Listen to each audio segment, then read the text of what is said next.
Hello guys, how are you doing. इस episode के अंदर हम देखने वाले हैं क्राउन प्रिंस शू तियानरेन की बहन और साथ ही अपनी वांग क्यूआर के बीच की फाइट को। तो चलिए एपिसोड शुरू करते हैं। तो इस एपिसोड के स्टार्ट होती है और हमें देखने के लिए मिलता है कि यहाँ पर वो बंदा तो हार ही चुका था जो कि वांग क्यूआर के साथ में फाइट करने के लिए आया था, और साथ ही यहाँ पर वांग क्यूआर ने उसे काफ़ी अच्छे से धो दिया होता है। चारों ही तरफ से अटैक्स करने के बाद वो फीनिक्स जो था उसकी हालत हो जाती है ख़राब और वो अल्टीमेटली वहीं पे फॉल्स कर जाता है। तभी हमें दिखाया जाता है कि रेफरी जो थे वो यहाँ पर सभी के सामने अनाउंस कर देते हैं कि ये जो विलन एलिमिनेशन राउंड का 2 राउंड है वो यहाँ पर श्रेक्स ने ही जीत लिया है। तो इस वजह से श्रेक टीम को 2 पॉइंट्स मिल चुके थे। ये देखने के बाद शू तियानजेन को काफ़ी ज़्यादा बुरा लग रहा था, उसके कानों से धुआं आने लग जाता, इवन उसका फेस भी गुस्से से लाल हो गया था और खड़ी होकर कह रही होती है कि वांग च्योर, आखिर तुम ये क्या कर रही हो। लेकिन तभी यहाँ पर उसके साथ ही उसके पास आ जाते हैं और कह रहे थे कि प्रिंसेस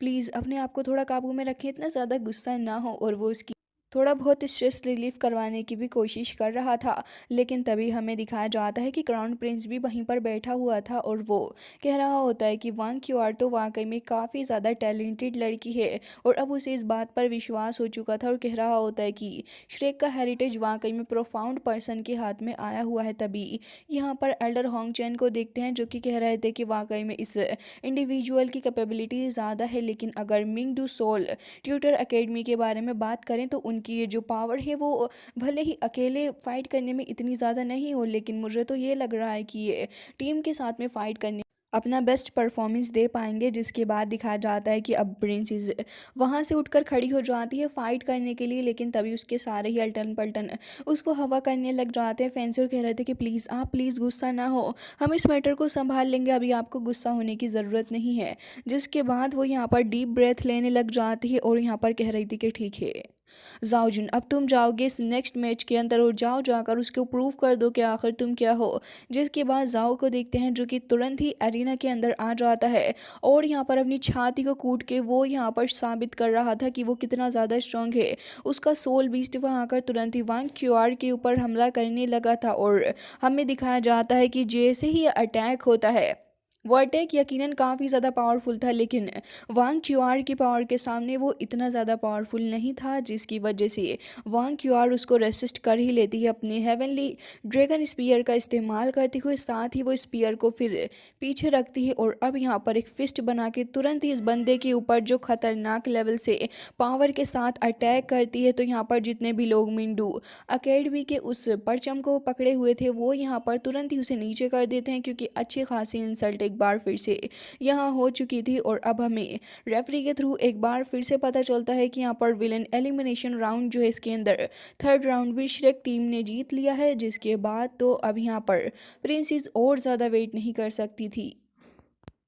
अब प्रिंसेस उठकर खड़ी हो जाती है और कह रही थी कि बस अब वक्त आ चुका है टीम बैटल का, क्योंकि यहाँ पर अपनी वांग क्यूआर ने 3 बैटल्स को खेल लिया था। तो इसका मतलब ये है कि अब ये लोग चाहें तो टीम बैटल के अंदर एंटर हो सकते हैं। जिसके बाद यहाँ पर अब वो खुश होते हुए कह रही थी कि टीम बैटल के अंदर तो हम लोग ही जीतने वाले हैं। लेकिन यहाँ पर सारे के सारे ही मेंबर्स को यही गलत फहमी थी कि अब वो जाकर फाइट करेंगे एक टीम बैटल के अंदर, लेकिन असल में ये सच में ही उनकी गलत फहमी रह जाती है। क्योंकि जब यहाँ पर शू तियानजेन आगे आती हुई कह रही थी कि ठीक है अब चलो इन सभी लोगों को दिखा दो आखिर हमारी पावर क्या है और हम लोग क्या कर सकते हैं। लेकिन तभी हमें दिखाया जाता है कि उसका ही सपना टूट चुका था, क्योंकि यहाँ पर ये जो विलन एलिमिनेशन राउंड था रेफरी कह रहे होते हैं कि जैसा कि अभी यहाँ पर ये राउंड ख़त्म हुआ, लेकिन इसका मतलब ये नहीं है कि अभी आप डायरेक्टली एक टीम बैटल के अंदर एंटर कर सकते हो। ये सुनने के बाद तो अब यहाँ पर प्रिंस शू तियानजेन कह रही होती हैं कि आखिर ये किस तरीके की बात कर रहे हो आप, क्योंकि यहाँ पर वांग क्यूआर ने ऑलरेडी 3 मैचेस को खेल लिया है। तो फिर इसका मतलब तो ये हुआ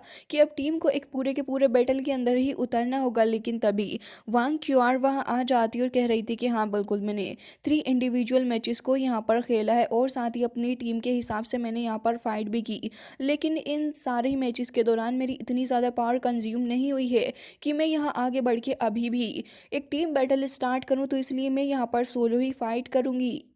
ये सुनकर प्रिंसेस शू तियानज़ेन जो थी वो तो अब बिल्कुल ही आग बबूला हो जाती हैं। एंड मेरा लिटरली यही मतलब है, क्योंकि वो यहाँ पर लिटरली आग बबूला हो चुकी थी और कह रही होती है कि वांग च्युआर, तुम्हें यहाँ पर आगे आना चाहिए फ़ाइट करने के लिए, क्योंकि अगर तुम यहाँ पर हमारी अकेडमी के सामने टीम बैटल के अंदर फाइट करोगी तो तुम्हें यहाँ पर सरेंडर करना ही होगा। ये सुनने के बाद वो यहाँ पर ऑलमोस्ट काफ़ी ज़्यादा एटीट्यूड दिखा रही होती है, लेकिन तभी रेफरी उसको कह देते हैं कि प्रिंसेस आप प्लीज़ वापस चली जाओ, क्योंकि यहाँ पर अभी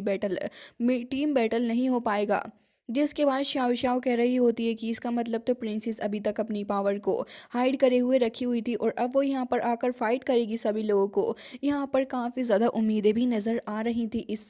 प्रिंसेस शू तियानज़ेन से। जिसके बाद हमें पता चलता है कि असल में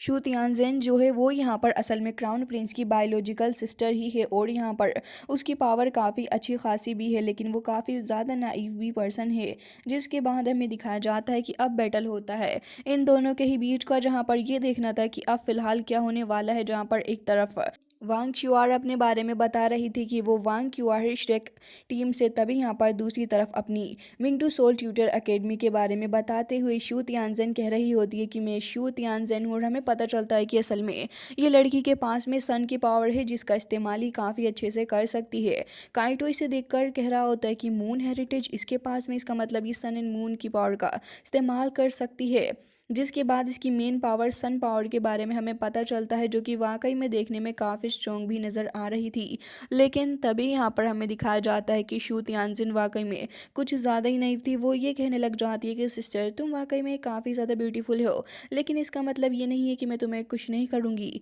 जिसके बाद वो आगे बढ़ती है अटैक करने के लिए और हमें दिखाया जाता है कि वांग च्युआर भी आगे बढ़ते हुए तुरंत ही यहाँ पर हमला करने लग जाती है। दोनों ही लड़कियां एक दूसरे के ऊपर काफ़ी तेज़ी के साथ हमला कर रही थी और दोनों ही एक के बाद एक अपनी अपनी पावर का इस्तेमाल करते हुए एक दूसरे को सप्रेस करना चाह रही होती हैं। लेकिन प्रिंसेस को जल्दी समझ आ जाता है कि वो यहाँ इतनी आसानी से तो फाइट नहीं कर सकती इस बैटल के अंदर, तो उसे यहाँ पर तुरंत ही अपनी थर्ड सोल स्किल का इस्तेमाल करना था, जो कि यहाँ पर सोर्ड एंड गन्स थी। और तुरंत ही यहाँ पर अपनी पावर का इस्तेमाल करते हुए वो ढेर सारी सन की पावर को इकट्ठा करती है, फिर 3 चक्रास का इस्तेमाल करके उसको कंबाइन करती है, फिर सन गॉड की पावर का इस्तेमाल करते हुए सन बीम को यहाँ पर समन करती है और उसके थ्रू यहाँ पर अटैक करने लगी होती है वांग च्युआर के ऊपर। लेकिन गाइज हमें दिखाया जाता है कि यहाँ पर ये चीज़ भी इतनी ज़्यादा सही से साबित नहीं होती, क्योंकि वांग क्यूआर तुरंत ही यहाँ पर अपनी dragon king golden dragon fist का इस्तेमाल करती है। जिसके बाद तो यहाँ पर दोनों के बीच एक काफ़ी शानदार लेवल पे टक्कर होती है और हमें वांग क्यूआर के आइज़ भी दिखाई जाती हैं, जो कि यहाँ पर काफ़ी ज़्यादा ग्लो कर रही थी और वो काफ़ी स्पीड से आगे बढ़ते हुए तुरंत ही यहाँ पर प्रिंस शू तियानज़ेन को पीछे हटा देती है। साथ ही हमें गोल्डन ड्रैगन ट्रायल की पावर भी देखने के लिए मिलती है, जो कि काफ़ी ज़्यादा स्ट्रॉन्ग थी। और अब देखकर लग रहा था कि यहाँ पर वांग क्यूआर जो है वो यहाँ पर इतना ज़्यादा गुस्सा हो गई है कि वो तो अब ऑलमोस्ट यहाँ पर इस बंदी को ख़त्म करने वाली थी। साथ ही उसकी पावर पहले से काफ़ी ज़्यादा ख़तरनाक भी नज़र आ रही होती है। साथ ही यहाँ पर सुशंसी भी कह रहा होता है कि लग रहा है कि दोनों ही लड़कियाँ काफ़ी अच्छे लेवल पर फाइट करेंगी, लेकिन यहाँ पर ये जो प्रिंसेस थी वो उसकी सांस फूलने लग जाती है। मतलब ये था कि वो थक चुकी है वांग क्यूआर से फाइट करते हुए। लेकिन तभी यहाँ पर सन जो था वो यहाँ पर ग्लो करने लग जाता है। इसका मतलब ये है कि उसे अभी और पावर मिलने वाली है और वो तुरंत ही यहाँ आसपास की जगहों से ढेर सारी सन की पावर को इकट्ठा करती है। और ये देखने के बाद यहाँ पर हु युहाओ कह रहा था कि असल में जाइंट सोलर एनर्जी से कलेक्ट कर रही है सोल स्ट्राइक को, जिससे कि यहाँ पर इसे काफ़ी ज़्यादा पावर मिलेगी और वो सन मार्शल स्पिरिट की पावर को इससे बूस्ट भी कर सकती है। काइटो कह रहा था कि हाँ ये तो तुम बिल्कुल सही कह रहे हो, लेकिन यहाँ पर जिस तरीके से हमें अपनी प्रिंसेस शू तियानज़ेन कॉन्फिडेंस नज़र आ रही थी अपनी इस मूव के ऊपर, वो कह रही होती है कि अब ये ख़त्म नहीं हुआ है और अब वो अपनी 5th सोल स्किल का भी इस्तेमाल कर डालती है एक ही साथ। और अब यहाँ पर हमें दिखाया जाता है कि काफ़ी ज़्यादा बड़ा सा चक्रा उसके पीछे आ चुका होता है और अब फिलहाल वो ढेर सारी रेडियंस का इस्तेमाल करते हुए चारों ही तरफ काफ़ी ज़्यादा रोशनी को फैलाती है। सभी लोग अपनी अपनी आंखों पर हाथ रख लेते हैं, लेकिन यहाँ पर इस प्रिंसेस के साइड वाले जो लोग थे वो अपनी ट्राइब का एक खास डांस कर रहे होते हैं, सभी को ये दिखाने के लिए कि वो कितने ज़्यादा स्ट्रॉन्ग है। साथ ही अपने प्रिंसेस को मोटिवेट करने के लिए भी तो हमें दिखाया जाता है कि उसने सन की एनर्जी को एब्जॉर्व करना शुरू कर दिया होता है, जिससे कि वो बहुत ही ज़्यादा पावरफुल नज़र आ रही थी। इवन आसपास यहाँ कुछ क्रिस्टल्स वगैरह भी होते हैं जो कि यहाँ पर पिघलने लगे चुके थे और उसके ट्राइब वाले उसे अभी भी यहाँ पर मोटिवेट कर रहे थे। लेकिन हमें दिखाया जाता है कि ये सब कुछ देखने के बाद भी अपनी वांग चुआर जो है वो यहाँ पर ऑलमोस्ट ऐसे ही खड़ी हुई है और उसको बिल्कुल भी फ़र्क नहीं पड़ रहा, जबकि वो भी देखने में काफ़ी कॉन्फिडेंट नज़र आ रही थी। और इसके बाद तुरंत ही यहाँ पर प्रिंसेस अपनी द सिक्स सोर्ड की पावर का इस्तेमाल करती है, जिससे कि वहाँ पर एक बहुत ही ज़्यादा ह्यूज चक्र आता है और फिर सन गेज का इस्तेमाल करते हुए वो यहाँ पर उसे आगे बढ़ा देती है। तभी हमें दिखाया जाता है कि वांग का यहाँ पर जो ड्रैगन होता है वो तो इसे देख के काफ़ी अग्रेसिव नज़र आ रहा था। जैसे ही यहाँ पर सन बीम जाकर हिट होने लग जाती है ड्रैगन के ऊपर, तो फिर सभी लोग इसे देखकर समझ चुके थे कि अब वांग का खेल तो ख़त्म हो गया, क्योंकि जितने ज़्यादा स्ट्रॉन्ग तरीके से ये अटैक हुआ है, वांग हो या फिर कोई और, वो इसे यहाँ पर बिल्कुल भी रेसिस्ट नहीं कर सकेगा। जिसके बाद एक बहुत ही ज़्यादा तगड़ा सा बीम एक्सप्लोड यहाँ पर होता है। काइट और बाकी सारे भी इसे देखकर परेशान थे। इवन यहाँ पर अपनी दोंगर भी कह रही होती है कि ये सनशाइन तो ऐसा लग रहा है कि कितने वक्त से यहाँ पर मौजूद है, क्या सच में वो यहाँ पर रेसिस्ट कर पाएगी इस एक्सप्लोजन को। सभी लोगों का मानना यही था इसके बारे में। और तभी हमें दिखाया जाता है कि प्रिंसेस भी अभी यही कह रही होती है कि मैंने तुमसे कहा था ना कि तुम्हें मुझे सीरियसली लेना चाहिए, और बाकी उसके सारे टीममेट्स भी यही कह रहे होते हैं कि प्रिंसेस जीत गई हैं। तभी दिखाया जाता है कि ऑरेंज यहाँ पर कह रही होती है कि क्या सच में इतनी देर से एक्सप्लोजन चल रहा है, क्या वो वहाँ बच पाएगी। लेकिन हमें दिखाया जाता है कि सब कुछ तो उल्टा ही पड़ चुका था। असल में हमें दिखाया जाता है कि यहाँ पर अपनी वांग क्यूआर की वो जो मार्शल स्पिरिट थी वो तो यहाँ सन की पावर से और भी ज़्यादा चार्ज हो चुकी होती है। और वांग क्यूआर कह रही थी कि प्रिंसेस आपका बहुत बहुत शुक्रिया, क्योंकि अगर आप मुझे इतनी ज़्यादा इस सच ग्रेट पावर से इंट्रोड्यूस ना करवाती तो शायद से यहाँ पर हमारा गोल्डन ड्रैगन इतना ज़्यादा स्ट्रॉन्ग नहीं हो पाता। और तभी हमें अपने गोल्डन ड्रैगन का एक काफ़ी बेडेस्ट सा लुक भी देखने के लिए मिलता है। बाकी सारे लोग तो ये देखकर हैरान ही थे कि ये हुआ क्या है, लेकिन असल वाला सदमा जो लगा होता है वो तो यहाँ प्रिंसेस को ही लगा था कि आखिर ये चीज़ क्या हो गई है, क्योंकि ये तो एक नेक्स्ट टू इम्पॉसिबल चीज़ थी जो कि यहाँ पर हो सकती थी, और वो यहाँ पर हो भी गई है वांग क्यूआर की फेवर में। तो अब यहाँ पर सभी लोग एक बहुत ही ज़्यादा बड़े शॉक्ड में थे।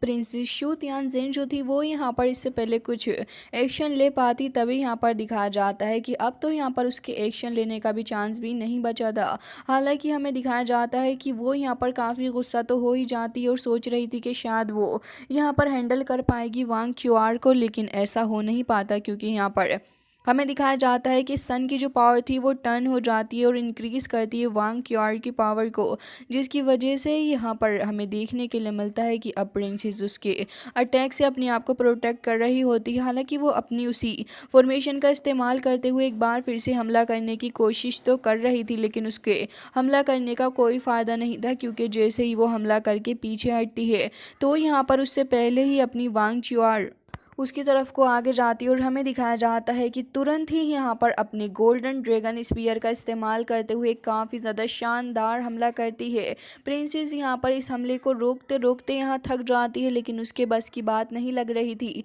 तभी दिखाया जाता है कि अपनी वांग दुंगर भी वहीं पर मौजूद होती है, जो कि इस बैटल को देख के काफ़ी ज़्यादा इम्प्रेस हो चुकी थी। वो काफ़ी मोटिवेटेड भी हो चुकी होती है और कह रही थी कि कल होने वाले इस बैटल के अंदर मैं डेफिनेटली तुमसे फाइट करूंगी और मैं तुम्हें हराऊंगी भी। उसका एक पॉजिटिव आउटलुक देखने के लिए मिल रहा था वांग क्यूआर की तरफ, जबकि हमें दिखाया जाता है कि यहाँ पर वांग क्यूआर कह रही होती है कि प्रिंसेस मैंने इस गेम को जीत लिया है। तभी यहाँ पर अपने स्पीयर को भी उसकी तरफ पॉइंट करती है, तो प्रिंसेस को देखते हैं जो कि कह रही थी कि मेरी मिंगडू सोल मास्टर एकेडमी तुम्हारे सामने हार मानती है, और तुरंत ही यहाँ पर सभी के सामने एक्सेप्ट कर लेती है कि वो और उसकी टीम हार चुकी है। उसने तो यहाँ पर बैटल खेलना भी ज़रूरी नहीं समझा टीम के साथ। तभी यहाँ पर रेफरी तुरंत ही अनाउंस कर देते हैं कि यहाँ पर फर्स्ट क्वार्टर फाइनल राउंड के अंदर हम यहाँ पर अपनी श्रेक टीम को प्रमोट कर रहे हैं, क्योंकि यहाँ पर मिंगडू टीम ने ऑलरेडी इसके लिए हार मान ली है। तो हमें देखने के लिए मिलता है कि श्रेक इसको जीत जाती है और तुरंत ही वहाँ पर काफ़ी धमाके वगैरह होने लगे थे। प्रिंसेस एकदम ही मुंह लटका कर वहाँ से जा रही होती है, तो उसके सारे ही साथी वहाँ पर उसके पास भागते हुए आ जाते हैं। क्राउन प्रिंस ये देखकर कह रहे थे कि ये लड़की इतनी ज़्यादा डिसग्रेसफुल क्यों है, उसने टीम बैटल खेलना भी ज़रूरी नहीं समझा और हार मान ली। तभी यहाँ पर उनके साथ ही कहने लगे होते हैं कि मुझे पता है कि आखिर उसने ऐसा क्यों किया होगा। असल में रॉयल हाइनेस को पता है कि यहाँ पर अगर टीम मेंबर्स भी फाइट करेंगे तब भी यहाँ पर उनके जीतने के चांसेस काफ़ी ज़्यादा कम है और वो इंजर्ड ना हो जाए, इस वजह से यहाँ पर उन्होंने ऐसा किया है। लेकिन प्रिंसेस तो यहाँ पर एकदम रो के टंकी ही बहाने लग जाती है अपने आंसुओं की, और दिखाया जाता है कि ऑरेंज कह रही थी कि वाकई में प्रिंसेस काफ़ी ज़्यादा इनोसेंट है और स्ट्रेट फॉरवर्ड कैरेक्टर वाली हैं वो, और अब मन ही मन कह रही थी कि एटलीस्ट कम से कम वो रॉयल हाइनेस की तरह इतनी बुरी तो नहीं है। जिसके बाद यहाँ पर दिखाया जाता है कि लोग रोते धोते अपनी प्रिंसेस को शांत करवाते हुए वहाँ से चले ही जाते हैं। और अब नेक्स्ट बैटल होने वाला था प्राउड सोर्ड सेक्ट और साथ ही तियांगलोंग मैन के बीच में। जिसके बाद यहाँ पर रेफरी जैसे ही अनाउंस करते हैं तो यहाँ पर प्राउड सोर्ड सेक्ट का नाम सुनने के बाद तो सारे ही लोग चीयर कर रहे थे प्राउड सोर्ड सेक्ट को। हालांकि तियांगलोन मैन के जो लोग थे उनके ऊपर भी कुछ लोगों को विश्वास था, लेकिन मोस्टली लोग जो थे वो यहाँ पर साइड होते हैं अपनी प्राउड सोर्ड सेक्ट को ही। जिसके बाद हमें देखने के लिए मिलता है कि यहाँ पर बंदा जो था वो सबसे पहले आ रहा होता है और हमें दिखाया जाता है कि वो यहाँ पर फाइट करने के लिए काफ़ी ज़्यादा मोटिवेटेड भी नज़र आ रहा था। विलेन एलिमिनेशन राउंड का फर्स्ट राउंड स्टार्ट हो चुका था। दोनों ही प्लेयर्स को स्टेज पे बुलाया जाता है जहाँ पर अपना प्राउड सोर्ड सेक्ट का जो बंदा था वो यहाँ पर काफ़ी एरोगेंस में वहाँ से उड़ता हुआ आ रहा होता है, जबकि दूसरा बंदा एकदम नॉर्मली वहाँ पर आया था। तो ये तुरंत यहाँ पर अपनी सोड को निकालता है और उसकी सोड भी भाई साहब काफ़ी ज़्यादा पावरफुल नज़र आ रही थी। इसका नाम वो होता है और हमें दिखाया जाता है कि यहाँ पर ये अपनी पावर का शो ऑफ भी आते ही करने लगा होता है स्टेज पे, जबकि दूसरी तरफ वाले जो कि अपनी लोंग हाउचुन की टीम में थे वो यहाँ पर मौजूद होते हैं और वो कह रहा था कि इसके पास कुछ हिडन पावर है। जिसके बाद हमें दिखाया जाता है कि वो बंदा तुरंत अपनी तियांगलोंग मैन की स्टेरी नाइट की पावर का इस्तेमाल करते हुए गेम स्टार्ट करता है। उसका मैजिकल बीस्ट वहाँ आ चुका था और वो अपने हैंड को कुछ बीस्ट के क्लोज के अंदर ही कन्वर्ट कर लेता है, जबकि दूसरी तरफ दिखाया जाता है कि वो बंदा भी यहाँ पर तुरंत ही फाइट करने के लिए आगे बढ़ रहा था। दोनों के बीच में ही काफ़ी इंटेंस लेवल की फाइट शुरुआत से ही दिखाई जाती है, जहाँ पर दोनों ही एक दूसरे के ऊपर भारी पड़ने की कोशिश कर रहे थे। लेकिन यहाँ पर ये जो प्राउड सोर्ड सेक्ट का बंदा था वो यहाँ तुरंत ही अपनी किसी काफ़ी ज़्यादा स्ट्रॉन्ग पावर का इस्तेमाल कर रहा होता है हमला करने के लिए। जिसके बाद वो कह रहा था कि बहुत ही ज़्यादा स्ट्रॉन्गेस्ट अटैक करने वाला है अपने लेवल 6 की सोल कैनन से, और ये अटैक काफ़ी ज़्यादा ख़तरनाक भी हो सकता है। तभी यहाँ पर काइटो कह रहा होता है कि हाँ, इसके बारे में तुम सही कह रहे हो, मैंने भी एक्सपेक्ट नहीं किया था। और हमें दिखाया जाता है कि दोनों के बीच एक काफ़ी स्ट्रॉन्ग सा क्लैश होता है। जैसे इसका ओपोनेंट आगे बढ़ रहा था इसके ऊपर हमला करने के लिए, तो ये बंदा अपनी हिडन सोर्ड पावर का इस्तेमाल करते हुए अपनी हिडन पावर का जैसे ही इस्तेमाल करता है तो वो तो यहाँ पर तुरंत ही आगे बढ़ते उसके ऊपर एक बहुत ही ज़्यादा शानदार हमला करने के लिए आने ही वाला था, लेकिन वो यहाँ क्रैक के थ्रू पीछे से आ जाता है और हमें दिखाया जाता है कि उस बंदे के ऊपर सोर्ड से हमला हो जाता है। और सिर्फ एक ही डायरेक्शन से नहीं बल्कि काफ़ी ज़्यादा बॉडी के अलग अलग पार्ट्स पे यहाँ पर हमला हो रहा था, जिसकी वजह से सारे ही लोग ये देखकर हैरान थे कि अब आखिर आगे क्या होएगा, क्योंकि ये चीज़ तो वाकई में किसी ने भी एक्सपेक्ट नहीं की थी कि यहाँ पर इतना ज़्यादा इंटेंस माहौल भी हो सकता है। उस बंदे ने अपनी 6th सोल का इस्तेमाल करते हुए यहाँ पर अपनी 5th सोल की वज्रा सोड स्किल का इस्तेमाल किया था, जिससे कि सारे ही लोग हैरान थे। और यहाँ पर हमें पता चलता है कि प्राउड सोर्ड सेक्ट का बंदा यहाँ जीत चुका होता है, जबकि उसका ओपोनेंट वहाँ पर पड़ा हुआ था और वो कह रहा होता है कि ये बंदा बहुत ख़तरनाक है, इसके साथ फाइट करते हुए काफ़ी ज़्यादा केयरफुल रहना। तो यहाँ उसका साथ ही वहाँ पर जाता है और हमें पता चलता है कि ये बंदा क्यान लोंग है जो कि यहाँ पर काफ़ी ज़्यादा स्ट्रॉन्ग है। और अब दोनों के बीच का बैटल शुरू होने लगा था और हमें दिखाया जाता है कि जैसे ही रेफरी कहता है कि गेम स्टार्ट करो तो यहाँ पर इसके सामने वाला बंदा जिसका नाम तियान लोंग था वो तुरंत ही अपनी आइज़ को बंद कर लेता है। ये सब कुछ देखने के बाद सब हैरान थे और कह रहे थे कि यू तियान लोंग को क्या हो चुका है, वो एक्शन क्यों नहीं ले रहा। जबकि यू तियान लोंग जब अपनी आँखें खोलता है तो फिर वहाँ तो सडनली हमें देखने के लिए मिलता है कि यहाँ पर तो उसने अपने ब्लू लाइटनिंग रेनोसोरस का रेक्स का अटैक कर लिया होता और उसको समन करते हुए वो तुरंत ही आगे बढ़ रहा था। और हमें दिखाया जाता है कि दोनों के बीच एक काफ़ी बड़ी सी टक्कर होती है और अब दोनों ही एक दूसरे के ऊपर आगे बढ़ रहे होते हैं। तियान लोंग लाइटनिंग स्पीड से यहाँ अटैक कर रहा होता है आउजिंग के ऊपर, जबकि आउजिंग सारे अटैक से खुद को बचाने की कोशिश कर रहा था, बट यहाँ पर उसके सारे ही अटैक्स एकदम ही बेकार हो जाते हैं। और देखने में साफ नज़र आ रहा था कि यहाँ पर इस दोनों की फाइट के अंदर दोनों ही बंदे काफ़ी ज़्यादा तगड़े हैं। लेकिन यहाँ पर ये तियान लोंग जो है ये बंदा इतना ज़्यादा शातिर था कि तुरंत ही यहाँ पर अपने ब्लू लाइटनिंग रेनोसोरस रेक्स का इस्तेमाल करते हुए इस बार जब अपने थंडर ड्रैगन हेड से हमला करता है तो फिर ये हमला तो